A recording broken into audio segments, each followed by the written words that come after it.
Sir कहा जाता है कि इन्वेस्टमेंट करते हुए एक कैलकुलेटेड रिस्क लेना चाहिए, तो प्रॉपर्टी में या रियल एस्टेट में कैलकुलेटेड रिस्क कैसे लिया जाता है?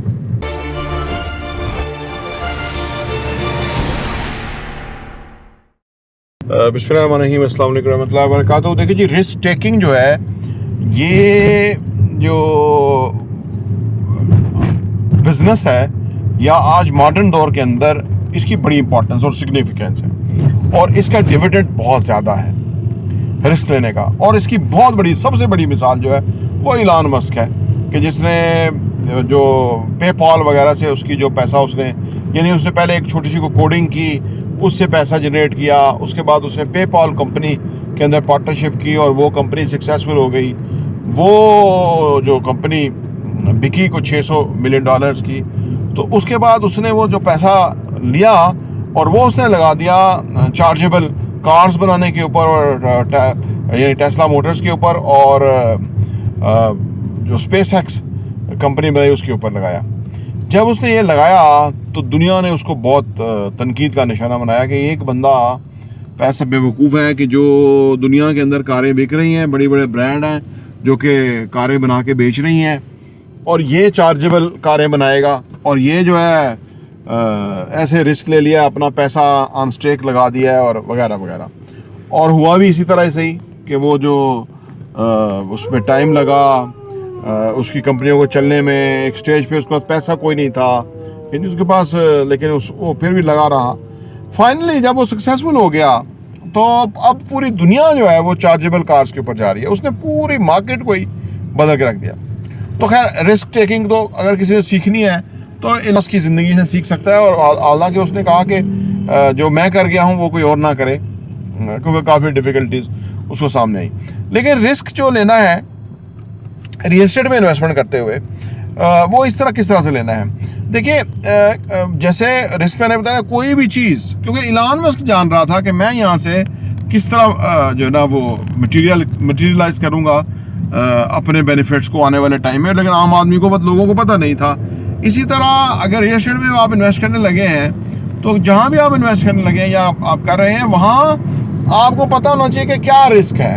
या यूँ कह लीजिए कि रियल एस्टेट में जब इन्वेस्ट करते हैं तो उसमें आपको पता होना चाहिए कि वर्स्ट केस सिनेरियो क्या हो सकता है, क्या लॉस हो सकता है। ये भी देखना चाहिए कि क्या बेनिफिट हो सकता है। फिर ये देखना चाहिए कि कितने % लॉस होता है, कितने % फ़ायदा है। अगर आप ये सारा जमा तफरी करें तो फिर आपको समझ आएगी कि भाई 30% या 20% पैसा जाने के चांसेस हैं, 70% आने के चांसेस, जो कि बहुत ताकतवर परसेंटेज है। और आपको पता है कि यार ये पैसा आएगा ही आएगा, क्योंकि ये जो नंबर्स आ रहे हैं सामने, ये तो बड़े खुशगवार हैं और बेहतरीन हैं। तो ये जब आपको ये पता हो तो तब आप रिस्क लें तो वो बेहतरीन है।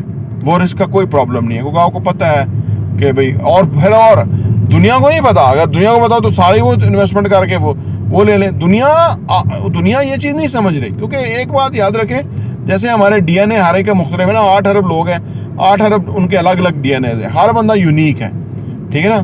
तो इसीलिए आपने देखा है कि जो मौके आते हैं उसमें एक ही मौके को कई लोग बहुत बड़ी मुश्किल समझ रहे होते हैं, और कई उसमें से अपॉर्चुनिटी देख रहे होते हैं। तो ये है रिस्क लेने का तरीका, कि जब आप एक सूरत हाल से अपॉर्चुनिटी को ड्रा कर लेते हैं या देख लेते हैं या विजन कर लेते हैं, तो आप उससे गेन कर लेते हैं। और अगर आप नहीं कर पाते तो आप फिर या आप नहीं देख पाते तो आप फ़ायदा नहीं उठा सकते। तो रिस्क टेकिंग जो है वो इस तरह से है।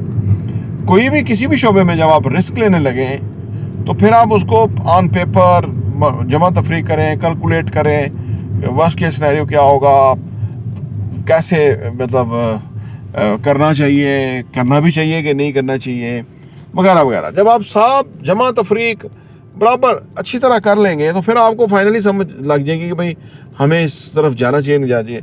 अच्छा, दूसरी बात यह है कि जब आप लोग रिस्क लेते हैं ना, तो उसके बाद उनको थोड़ी सी ना क्लैरिटी नहीं नज़र आती।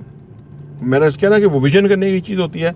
अगर क्लैरिटी होती तो हर बंदा ही वो चीज़ पहचान लेता और हर बंदा ही वो रिस्क ले लेता। तो आप ले रहे हैं तो इसका मतलब है कि आपने वो क्लैरिटी आपको आई है नज़र, तो इसलिए आप ले लिया है। अच्छा, कुछ लोग रिस्क लेने के बाद ना वो क्लैरिटी जो उनको नज़र आई थी या आई है उसको खो देते हैं। खोना भी नहीं है, वो जो आपकी नज़र है वो उस अपॉर्चुनिटी के ऊपर रहनी चाहिए कि ये आउटकम है जो हमने इससे निकाल ली थी, या ये वो हासिल है जो कि हम इसकी तरफ कोशिश कर रहे थे।